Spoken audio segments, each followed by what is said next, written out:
jamais. À Frédéric Plessis. Amour, dans tous les temps des hommes t'ont chanté. Inventeurs d'un mensonge, ils auront tous porté le cercle ardent qui reste au martyr et la gloire d'avoir su faire un Dieu de toi, forme illusoire. Comme en son souterrain, tel, encore ce jour-là, le démon qui l'habite en mon esprit parla.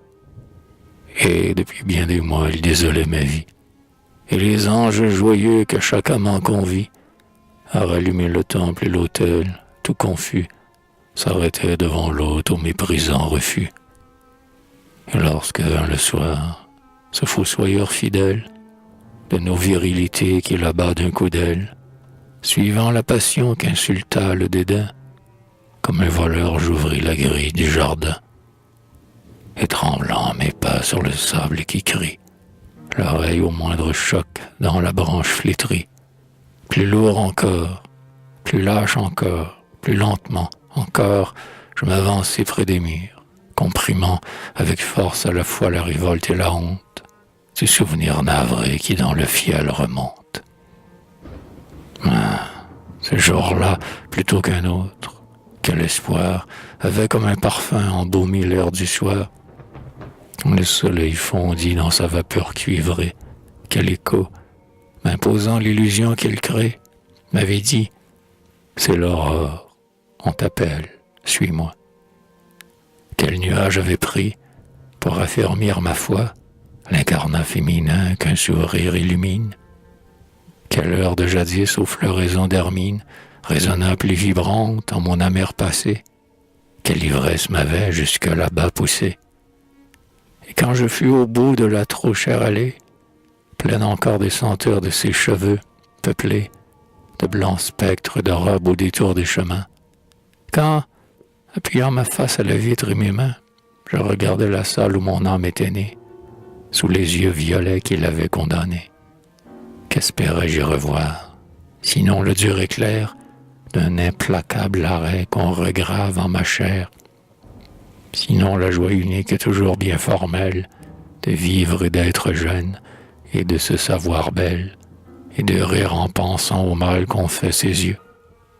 Certes, les nefs n'ont pas l'aspect religieux que me montrait la chambre aux lueurs amorties, et sans doute, en trouvant ses griffes pressenties, l'ange des mots subis, tout proche et sans pitié, attentif, et puis à l'œuvre faite à moitié.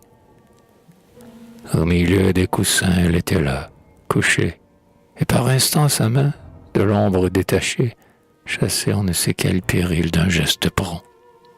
Mais sous un autre vol se retournait son front, puis des bouches que rien n'arrête ou ne déjoue, marquaient un baiser rouge au milieu de sa joue. Sa main gauche dormait dans celle du vieillard, qui, tout auprès, debout, la couvrant d'un regard, sec et morne, semblait chercher dans sa mémoire les couleurs d'un visage auquel il ne peut croire. Mais le sang de la vie avait seul déserté ce visage, jamais l'éclat de la beauté n'auréola plus fière et plus pâle figure. Elle était là, les cils levés, sans un murmure, et paraissait attendre et provoquer sans peur les doigts de l'invisible et lugubre sculpteur qui sur les corps quittés se délecte et s'obstine. Celle qui, m'opposant l'allégresse enfantine, par ses yeux où mourait mon plus charmé désir, m'a pris l'horreur de voir les étoiles s'enfuir. Celle-là dont l'empreinte au fond de ma pensée, le jour où je jurai de l'avoir effacée, s'installa pluriante et défiant l'oubli. Celle-là n'était rien que le songe aboli, dans l'éparse vapeur de larmes bien taries. Mais le fleuve est plus large, amour, où tu charries, aujourd'hui mon trésor plus splendide au néant, et des cyprès sans fin au feuillage géant bordent tous les sentiers dont je parcours la trace. Ce n'est plus son sourire adorable, sa grâce, qui de loin me traverse en creusant mon regret. Ma raison, aujourd'hui, sans trouble évoquerait les boucles, les regards et la bouche ravie, où j'avais cru nouer tous les fils de ma vie. fantôme d'autrefois, à jamais détrôné, je souris à mon tour et je t'ai pardonné. Je veux que les parfums choisissaient pour image, prunelle dont jadis je m'étais cru le mage, lèvres qui m'emplissiez de chants intérieurs, ancienne vision qui revivait ailleurs. Non, je n'ai jamais vu ni pleuré vos reliques.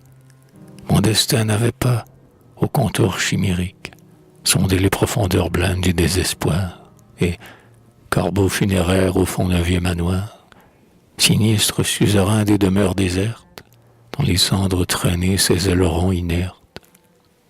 Vous m'aviez abusé, mes pleurs avaient menti, je n'avais pas souffert, je n'avais pas senti tes ongles sous ma peau, tes flammes dans mes veines. Amour, Dieu languissant, couronné de verveine. Seulement ce soir-là j'ai compris, et j'ai bu les filtres abordés d'un hanap inconnu. En un instant, ce soir, des siècles d'amertume ont en moi refoulé leur dévorante écume. Et je sais à présent, et pour l'éternité, ce que c'est que le poids d'un cœur épouvanté, où tu trônes, muet, tendant tes sombres ailes, amour, Dieu frémissant, couronné d'immortel. Oui, devant ces visages au teint de marbre, aux yeux sublimes, obscurcis de secrets orgueilleux, devant le solennel silence de ses lèvres, qu'agitait le travail accéléré des fièvres, devant cette victime offerte sans combat, au messager divin dont elle entend les pas, un sanglot me remplit pour l'existence entière, et sur mon passé mort, c'est l'amour en altière, et sans rival en moi qui régna, dans sa paix et dans sa mer d'ébène, immuable à jamais.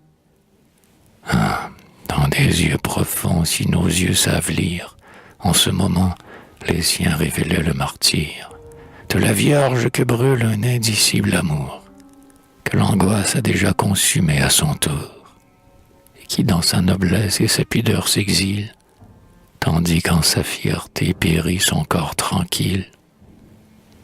Et si, pendant le cours d'un dernier entretien, ce soir-là son regard eût plongé dans le mien, certes, elle eût tressailli d'y voir jaillir vers elle, un feu lui renvoyant par la même étincelle ma douleur infinie en son mal infini. Et si la mort qui plane autour d'un front terni laisse parfois le sang y refluer peut-être, comme au sommet brumeux la rougeur vient renaître, qui donc pourrait la faire obéir à sa loi? Qui donc peut commander au Dieu, si ce n'est toi, amour, Dieu tout-puissant, roi des métamorphoses? Dans la bise du moi, tu m'as dicté ces choses. L'impossible, c'était d'être là. Je t'ai cru. Sous les arbres, alors, sans penser, j'ai couru. Il m'en souvient, quelqu'un avait ouvert la grille. Des voix avaient parlé du père et de la fille. Deux hommes noirs venaient, sur leurs pas ténébreux. Je m'élançai sans bruit, et j'entrai derrière eux. Le père à ses côtés les laissa prendre place. Ils chuchotaient, tenant la pauvre main si lasse, secouèrent la tête, et leur art fut à bout. Lui, toujours, regardait sa fille, voilà tout. Puis j'entendis rouvrir derrière moi la porte. L'un d'eux disait « Demain, cet enfant sera morte. » Le corridor avait glissé des souffles froids, et nous restâmes seuls dans la chambre, tous trois. Qu'ai-je dit au vieillard alors? Quelle croyance eut-il en moi, celui dont la vaste science se reniait, vaincu, et qui ne priait pas? Sur quoi me jugea-t-il, enchanteur du trépas? Je l'ignore, insensé. Savais-je aussi moi-même ce que je murmurais dans cette nuit suprême, sur la tempe où posait le bout d'un doigt mortel? Je sais que je parlais, qu'un sacrilège appel, s'exaltant à mesure au remords qui l'enivre, la suppliait de croire à l'amour et de vivre, de se reprendre au seuil de ce ciel qui nous ment, de ressaisir enfin la force à mon serment et de ressusciter d'un bond dans la fanfare qu'un bonheur triomphal ici-bas lui prépare. Mourir, non, si des yeux pareils se sont fermés, jamais, c'est que des yeux ne les ont point aimés. Si pareille beauté s'est pour toujours éteinte, c'est que nos deux bras plus forts ne l'avaient pas étreinte. C'est qu'un amour fervent aux longues volontés n'avait pas repoli ses yeux désenchantés, ni rappelé l'instinct dans la fibre dissoute. Ou bien c'est qu'il voulait mourir, ses yeux, sans doute. C'est qu'il voulait dormir sous l'herbe, ce beau corps. Éloquent ses prières, impérieux et fort, tout se brisa devant son entêté silence. Rien un instant n'a pu troubler la somnolence du funeste brouillard qui submergeait déjà ces grands lacs dilatés où mon malheur plongea. Elle entendait pourtant, de ses lèvres hautaines, par 3 fois, à la fin, 2 syllabes lointaines, vinrent frapper en moi, tranchantes comme un fer. Le mot que vont hurlant les damnés dans l'enfer. Jamais, jamais, jamais. Par 3 fois dans mon âme, j'en ai senti le coup qui glaçait toute flamme. Et la nuit, d'heure en heure, opprimait son beau sein, et plus terrifié qu'un nocturne assassin, plus muet que son père au désespoir stérile, jusqu'au jour, avec lui, sur son sommeil fébrile, je veillais, dans mes poings pressant ses doigts roidis. Et la lampe trembla sous l'aube, et j'entendis, dans le jardin chanter les oiseaux sur les branches. La croisée allongea vers nous ses lignes blanches. Alors un long soupir nous prévint d'un réveil, et, comme en saluant l'approche du soleil, elle sourit, tournée un peu vers la fenêtre. Un frisson de plaisir courut dans tout son être, et, se dressant debout dans ses vêtements blancs, au rayon du matin, elle ouvrit ses bras lents. Un flot d'or ruissela sur elle, et la lumière, qui l'éblouit, fermant pour toujours sa paupière, la renversa rigide et morte sur les draps. Et vous nous entouriez, funèbres apparats. Et l'âcre odeur flottait de l'encens et des cierges, et sur son lit couvert des symboles des vierges, ses traits inanimés s'ennoblissaient plus purs, et le jour s'embrunit. Et rapide, à pas sûr, la nuit montait partout, poussant par intervalles des adieux prolongés sous les portes des salles.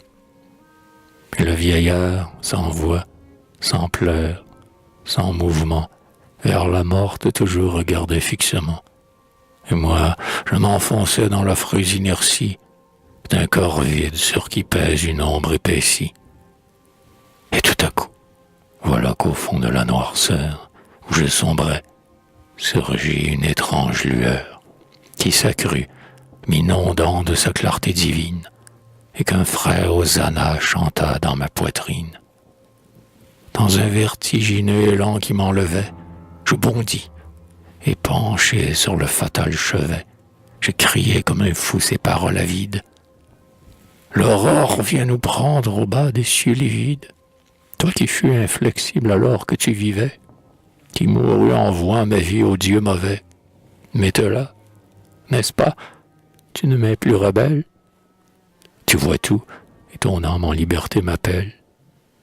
Elle-même à la fin, je le sais, je la sens qui vante en moi le ciel des amours renaissants. Eh bien, du seuil certain de la patrie ouverte, pour toi, sous mon pardon de l'injure soufferte, jadis, au nom sacré de cet amour promis, si cette âme erre encore en tes nerfs endormis, enfreint l'ordre odieux, revis une seconde, je te jure, qu'un mot, qu'un signe au moins réponde. Est-ce toi qui passa dans mon rêve éperdu? Mets-te-la, cette fois, m'aimes-tu? Et j'achevais à peine un geste qui t'implore, que je vis remuer cette bouche incolore, et dans le monde atroce où je me rabîmais, une voix sans nom dit « Jamais, jamais, jamais ».